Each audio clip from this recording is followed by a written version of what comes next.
ई पाठशाला के YouTube channel पे आप सभी का स्वागत है। मैं आलोक कुमार सीटेट की तैयारी के क्रम में बाल विकास एवं शिक्षा शास्त्र के विषय पे अभी तक वीडियो लेकर के आ रहा हूँ। इसी कड़ी में आज एक और महत्वपूर्ण टॉपिक जो कि कोलबर्ग का नैतिक विकास का सिद्धांत है, इसके बारे में हम लोग बात करेंगे। इसके बारे में हम लोग जानेंगे।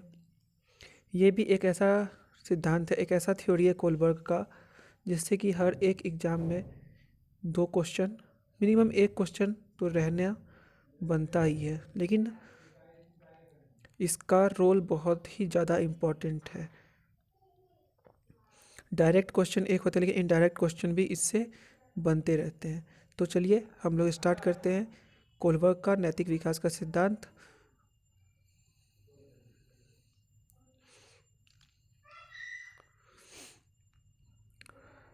कोलबर्ग का नैतिक विकास का सिद्धांत कोलबर्ग का नैतिक विकास का सिद्धांत पियाजे की तरह कोलबर्ग ने भी पाया कि नैतिक विकास कुछ चरणों स्टेप्स में होता है। जीन पियाजे का भी कहना था कि नैतिक विकास जो होते हैं वो चरण में होते हैं। उन्होंने भी अपने सिद्धांत के अंदर विभिन्न चरणों में बांटा था, जैसे कि 0 से 2 साल, 2 से 7, 7 से 11, 11 से फिर एवं मूर्त काल, अमूर्त काल, शैशवावस्था, इस तरह करके उन्होंने भी 4 चरणों में बांटा था। तो पियाजे की तरह कोलबर्ग ने भी नैतिक विकास के सिद्धांत को चरणों में बांटा है। लेकिन ये ध्यान रखना है कि पियाजे ने जो किया था वो संवेगात्मक विकास का सिद्धांत दिया था। जीन पियाजे ने कौन सा दिया था? संवेगात्मक संवेगात्मक सिद्धांत दिया था, ठीक है। लेकिन यहाँ पे कोलबर्ग ने जो दिया है वो क्या है? हमारा नैतिक विकास का सिद्धांत है। ये याद रखना है, कोलबर्ग का नैतिक विकास का सिद्धांत है और पियाजे का संवेगात्मक सिद्धांत है। और दोनों ने अपने सिद्धांत को स्टेप्स में बांटा है, चरण में बांटा है, ठीक है। कोलबर्ग ने पाया कि ये चरण सार्वभौमिक होते हैं। सार्वभौमिक का मतलब यूनिवर्सल, ऐसे होते हैं ये चरण जो कि पूरे यूनिवर्स में हर एक जगह ऐसा फॉलो किया जाता है। इसी का मतलब होता है सार्वभौमिक। मतलब सार्वभौमिक 2 वर्ड से बना हुआ है। सार्व का मतलब होता है सभी जगह, ऑल अराउंड, और भौमिक का मतलब होता है भूमि, मतलब पूरी दुनिया में जो चीज़ फॉलो किया जाता है उसको हम लोग सार्वभौमिक कहते हैं। इसको इंग्लिश में हम लोग कहते हैं यूनिवर्सल। यूनिवर्सल, ठीक है। तो कोलबर्ग के अनुसार ये चरण जो होते हैं वो यूनिवर्सल होते हैं। बच्चों के साथ जो है 20 साल तक कोलबर्ग ने एक विशेष प्रकार का साक्षात्कार का प्रयोग किया। उसके बाद फिर वो इस निर्णय पर पहुंचे हैं कि जो बच्चों में नैतिक विकास का सिद्धांत होता है वो चरणों में होता है। तो सोचिए कितना दिन तक इन्होंने अपने इस थ्योरी को लाने के पीछे काम किया है। 20 साल तक वो बच्चों के पीछे लगातार साक्षात्कार करके उसके बाद फिर वो इस कंक्लूजन पे पहुँचे, ठीक है। तो चलिए हम लोग देखते हैं अब और आगे। कोलबर्ग करते क्या थे? साक्षात्कार जो लेते थे, वो साक्षात्कार का मतलब होता है इंटरव्यू। तो उस साक्षात्कार में वो क्या करते थे, उस साक्षात्कार से पहले, कि बच्चों को अनेक प्रकार की कहानियाँ सुनाते थे। और कहानी के जो पात्र होते थे, यानी जिस व्यक्ति का रोल होता था, उसके बारे में कई तरह के नैतिक उलझन से भरा हुआ इंसान का उसमें पात्र बनाते थे वो। और उसके बाद उससे रिलेटेड कहानी सुनाते थे। फिर उसके ऊपर जो है वो क्वेश्चन पूछते थे। उसके बाद फिर वो ऑब्जर्व करते थे। उसके बाद वो ये पूरा आकलन करते थे कि आखिर इस तरह के नैतिकता के उलझन भरे क्वेश्चन में बच्चे किस प्रकार से उत्तर देते हैं। तो यहाँ पे एक मैंने उनका जो कहानी था, उनका लगभग 11-12 कुछ कहानी ऐसा था जो नैतिकता उलझन से भरा हुआ कहानी का वो प्रयोग करते थे। उनमें से जो एक बहुत ही लोकप्रिय दुविधा वाला कहानी है वो मैं लेकर के यहाँ पे आया हूँ आप लोगों के लिए। आइए देखते हैं वो कहानी क्या है और इस पे वो किस प्रकार का प्रश्न करके बच्चों का साक्षात्कार लिया करते थे। यूरोप में एक महिला जो थी वो मौत के कगार पे थी।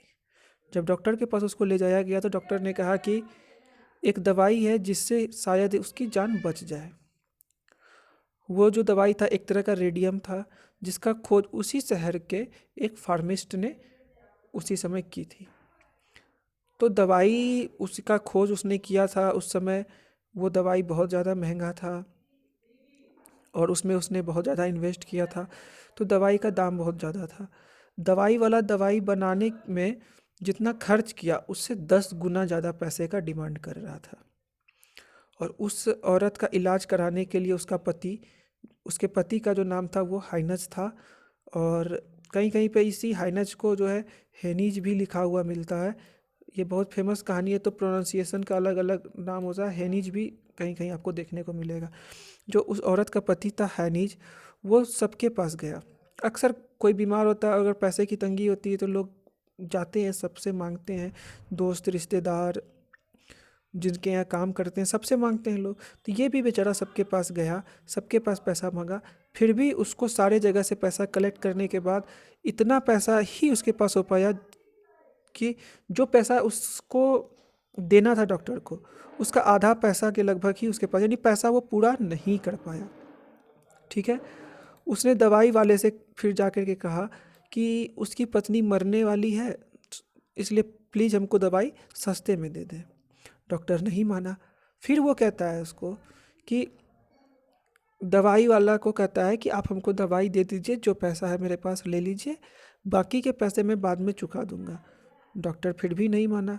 डॉक्टर कहता है कि मैंने ये दवाई बहुत मेहनत से खोजी है और मैं इसे बेचकर पैसा कमाऊंगा बहुत ज़्यादा। तो हाइनज क्या करता है, कोई उपाय उसके पास नहीं आता है, तो वो मजबूर होकर के दुकान का ताला तोड़ करके और वो दवाई चुरा लेता है और अपनी पत्नी का इलाज करवा लेता है। ये पूरा कहानी था। इस कहानी को सुनाने के बाद बच्चों से कोलबर्ग जो है कुछ क्वेश्चन पूछ करके साक्षात्कार किया करते थे। साक्षात्कार का मतलब होता है इंटरव्यू। अब इस कहानी पर किस प्रकार का क्वेश्चन पूछ करके वो नैतिकता भरे स्तर का चयन करते थे, देखते हैं कुछ क्वेश्चन के प्रकार। पहला क्वेश्चन इस टाइप का कुछ हुआ करता था, क्या हाइनज को वो दवा चुरा लेनी चाहिए थी? क्या चोरी करना सही या गलत है? सही है तो क्यों? गलत है तो क्यों? क्या एक पति का कर्तव्य है कि वो अपनी पत्नी के लिए दवाई चोरी करके लाए? अगला क्वेश्चन था, क्या दवाई बनाने वाले का हक है कि वो दवाई के इतने पैसे मांगे? क्या ऐसा कोई कानून नहीं है जिससे दवाई की कीमत पर अंकुश लगाया जा सके? अब यहाँ पर देखिए, जो भी क्वेश्चन है सब नैतिकता से भरे क्वेश्चन होते थे। इस पे हर एक व्यक्ति का क्वेश्चन का जवाब अलग अलग हो सकता है। वो उसके नैतिकता, मोरल थिंकिंग के ऊपर डिपेंड करता है कि वो इसका क्या उत्तर देगा। जिसके सोचने का स्तर जिस तरह से मोरल डेवलपमेंट हुआ होगा वो उस तरीके से इसका आंसर देगा। जिसकी नैतिकता का जितना विकास उसके अंदर हुआ होगा वो उसका आंसर देगा। जैसे उसको दवाई चुरा लेनी चाहिए थी क्या? कोई कहेगा हाँ, कोई कहेगा ना। हाँ कहेगा तो क्यों कहेगा? क्योंकि अगर वो दवाई नहीं चुराता तो उसकी पत्नी मर जाती। गलत कहेगा तो क्यों कहेगा? क्योंकि चोरी करना कानूनन अपराध है। तो लेकिन नैतिकता के आधार पे यहाँ पे तो हाँ भी हो रहा है, ये भी नैतिकता कह रहा है इसका कि नहीं, नैतिक कर्तव्य बनता है किसी का प्राण बचाना, और ये भी नैतिक कर्तव्य बनता है कि चोरी करना पाप है। ये भी हमारा नैतिक कर्तव्य है कि चोरी नहीं करना है। तो इस तरह के उत्तर का ऑब्जर्वेशन करके वो स्तर का चयन किया करते थे। क्या चोरी करना सही है? बिल्कुल नहीं, गलत है। नॉर्मल वे में देखा जाए तो गलत है, बट सही भी तो है। क्यों? क्योंकि अगर नहीं करता तो उसकी वाइफ का मृत्यु हो जाता। तो यस और नो का दोनों आंसर आएगा। इस तरह सारे क्वेश्चन का वो आंसर करते थे। बहुत सारे बच्चे के ऊपर उन्होंने ऑब्जर्वेशन किया, सबके डेटा को उन्होंने कलेक्ट किया। उसके बाद फिर उन्होंने पूरे डेटा को एनालाइज किया, कंक्लूड किया। उसके बाद फिर उन्होंने कहा कि साक्षात्कार में जो उत्तर दिया गया है उसके आधार पे नैतिक चिंतन की 3 अवस्थाएं हैं, और हर एक अवस्था में 2-2 चरण और अंदर में इंक्लूड किए गए। 3 अवस्था बनाया गया, अवस्था 1, अवस्था 2, अवस्था 3, और फिर सबके अंदर 2-2 चरण में इसको डिवाइड किया गया। ठीक है, यानी अवस्था नंबर 1, अवस्था नंबर 2, अवस्था नंबर 3, इसके अंदर चरण 1, चरण 2, चरण 3, चरण 4, यहाँ चरण 5 और चरण 6। टोटल चरण कितना हो गया? 6। तो ये याद रखना है कि कोलबर्ग ने अपने नैतिक विकास के सिद्धांत को कुल 6 चरणों में बांटा है और अवस्था 3 रखा है। 3 स्टेज में 6 चरण हैं। ठीक है, अब हम लोग देखते हैं हर एक अवस्था को और हर एक चरण के बारे में बात करते हैं। पहली अवस्था जो है उसका नाम था रूढ़िपूर्व अवस्था में चिंतन। रूढ़िपूर्व अवस्था में चिंतन। रूढ़िपूर्व अवस्था का मतलब क्या होता है कि रूढ़ि का मतलब होता है कि हमारे जो पूर्वज थे वो जो रूल बना के रखे थे उसको हम लोग कहते हैं रूढ़िवादी परंपरा। मतलब जो हमारे पूर्वजों से चलता चलाया आ रहा है वो सारे चीज़ों को हम लोग कहते हैं रूढ़िवादी अवस्था। ठीक है, तो इस रूढ़िवादी अवस्था से पूर्व, उससे पहले का जो चिंतन का अवस्था है उसको अवस्था 1 में रखा गया है। यह नैतिक चिंतन का सबसे निचला स्तर है। तो यहाँ पे क्वेश्चन आपसे अगर पूछा जाएगा कि कोलबर्ग के नैतिक विकास के सिद्धांत में सबसे निचला चरण कौन सा था, तो ये था रूढ़िपूर्व अवस्था में चिंतन। इस चरण में क्या सही है और क्या गलत है पर बाहर से मिलने वाली सजा और उपहार का प्रभाव होता है। जैसे कि क्या सही है क्या गलत है इस पे बाहर से उपहार मिलने वाले बात जो होती है उसका प्रभाव होता है। क्या होता है उस पे हम लोग देखते हैं। जैसे हम लोग कोई चीज़, कोई बच्चा जो है कोई काम किया, उसके ऊपर जो उसको फीडबैक मिला उसके आधार पे वो डिसाइड करता था कि ये नैतिकता का सही रूप है या गलत रूप है। जैसे कि हम लोग एक एग्जांपल ले लेते हैं, कोई बच्चा अगर कुछ अच्छा करता है तो सब लोग उसको प्रोत्साहित करते हैं, लेकिन वही बच्चा अगर कुछ गलत कर रहा है तो वो उसको डांटते हैं। तो बाहर से मिलने वाली सज़ा या उपहार, अच्छा लगता है तो कुछ उपहार भी देते हैं ना, हाँ तुमने बहुत अच्छा किया, लो चॉकलेट लो चॉकलेट लो, बच्चे को देते हैं।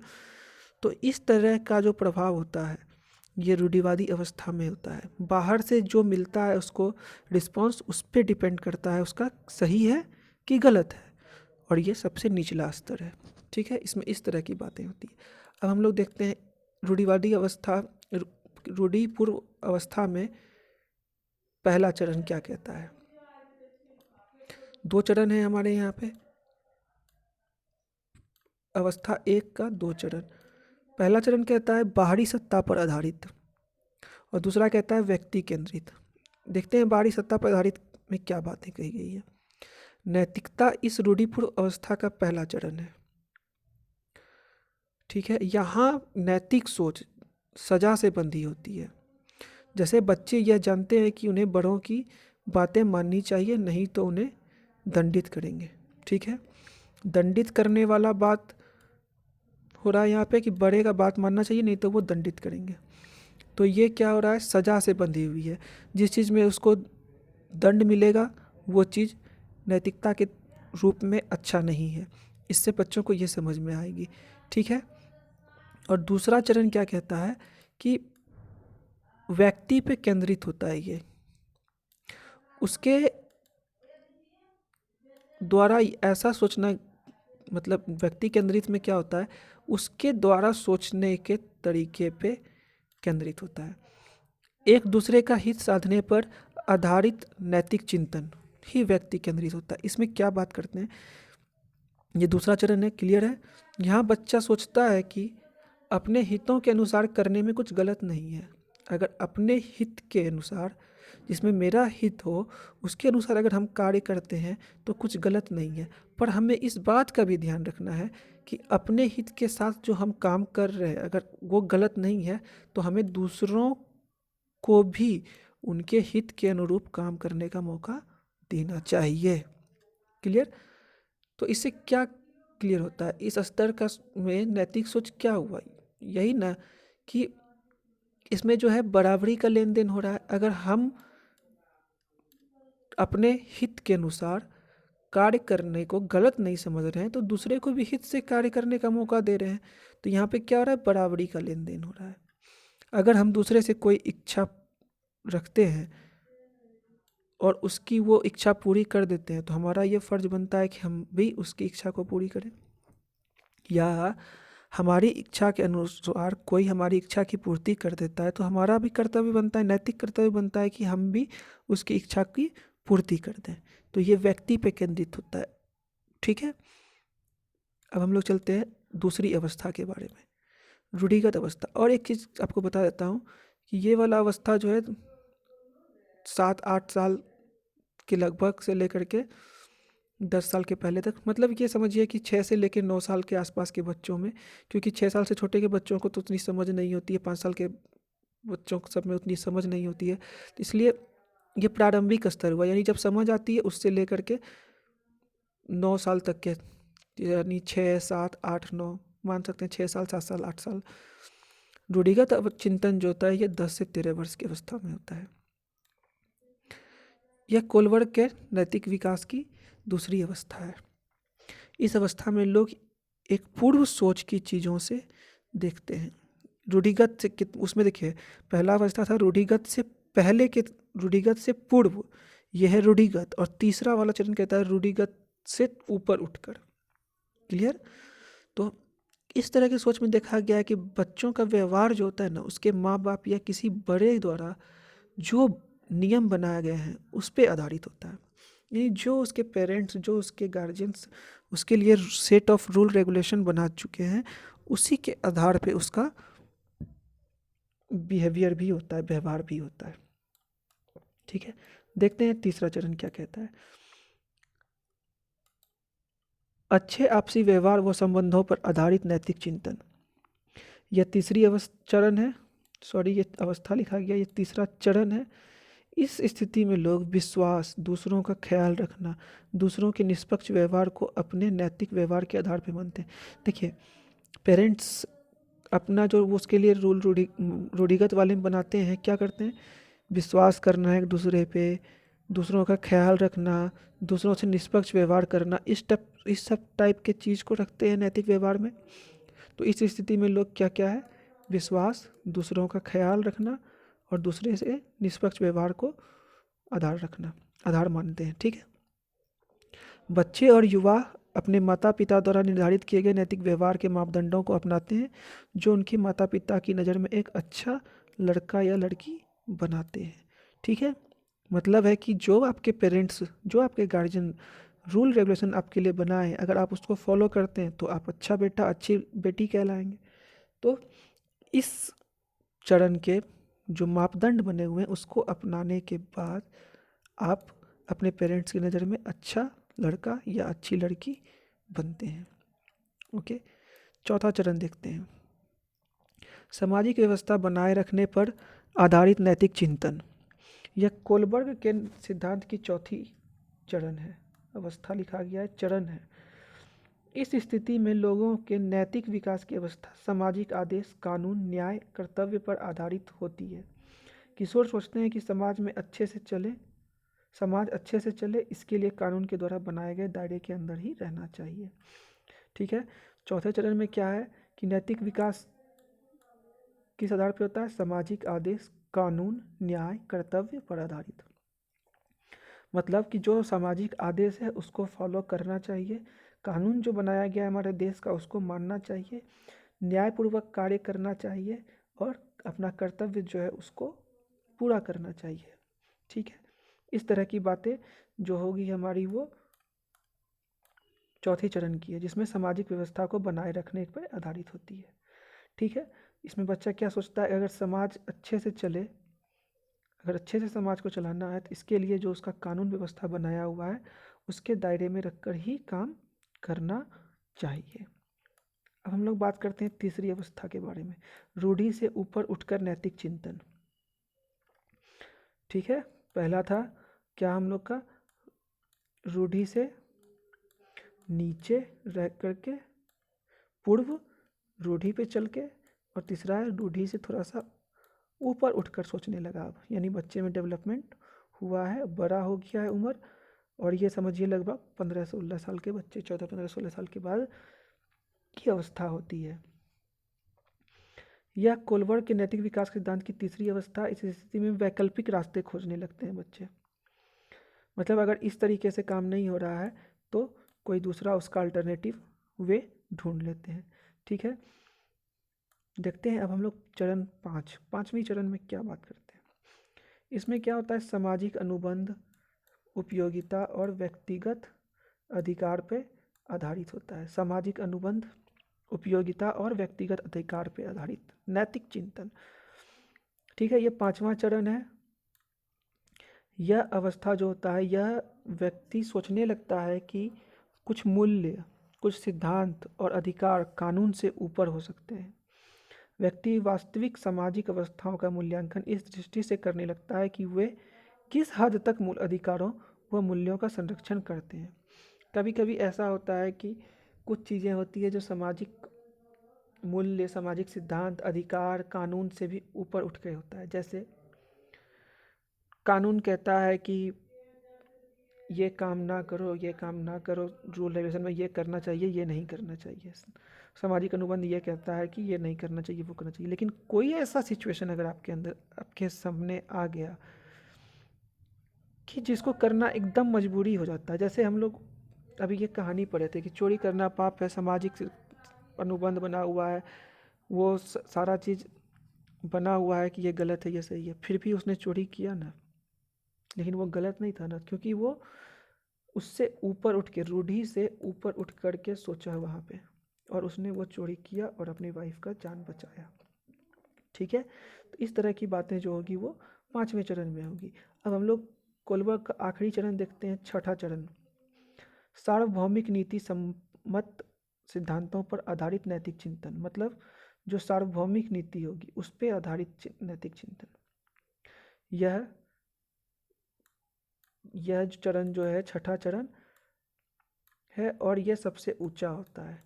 सबसे नीचे वाला चरण था कौन सा, चरण फर्स्ट, और छठा चरण जो है सबसे ऊंचा। तो याद रखना है आपको कि पहला दूसरा इस तरह से है, तो ये ऊपर का सबसे निचला चरण होगा, उसके बाद ये बढ़ता जाएगा, बढ़ता जाएगा, बढ़ता जाएगा, और छठा चरण जो आएगा वो सबसे ऊंचा चरण होगा।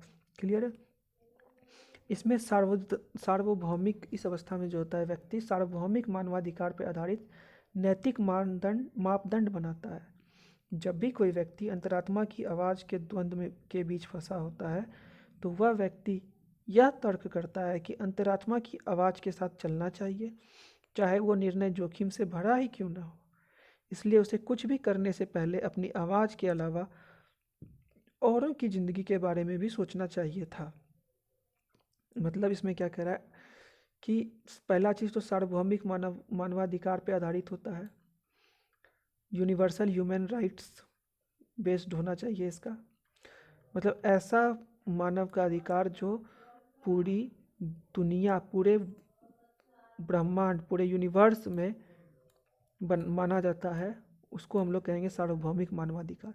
ऐसा नहीं कि हमारे गांव में ऐसा अधिकार है, ये नहीं, ऐसा मानव का अधिकार जो पूरी दुनिया में उसको अपनाया गया है, उसको हम लोग कहेंगे सार्वभौमिक मानवाधिकार। तो उस पर आधारित नैतिक मापदंड को बनाता है। ठीक है, और क्या कहता है छठे चरण में कोलबर्ग कि जब भी कोई द्वंद्व की स्थिति में, द्वंद्व का मतलब क्या होता है, असमंजस, हाँ ना वाला स्थिति में आप फंसे हो, तो अंतरात्मा की आवाज़ सुनता है। व्यक्ति का ये तर्क होता है कि जब समझ में नहीं आता है तो अंतरात्मा की आवाज़ के साथ चलना चाहिए। अगर हमारा दिल, हमारे अंदर से आवाज़ आ रही है कि नहीं नहीं ये काम गलत है, मत करो, तो आदमी नहीं करता है। और जब अंदर से आवाज़ आता है कि अरे करो, रिस्क लेना चाहिए, तो वो रिस्क लेता भी है। तो क्या कहता है कि जब द्वंद्व की स्थिति में फंसा होता है व्यक्ति, तो अंतरात्मा की आवाज़ के साथ चलना चाहिए, ये उस व्यक्ति का तर्क होता है, चाहे कि वो निर्णय जोखिम भरा ही क्यों ना हो। लेकिन यहाँ पे एक बात ध्यान रखना है कि उसे कुछ भी करने से पहले अपनी भावनाओं को सिर्फ नहीं देखना चाहिए, बल्कि उसे औरों की भावना को भी देखते हुए वो डिसीजन लेना चाहिए। क्या कह रहा है? इसलिए उसे कुछ भी करने से पहले अपनी भावनाओं के अलावा औरों की ज़िंदगी के बारे में भी सोचना चाहिए था।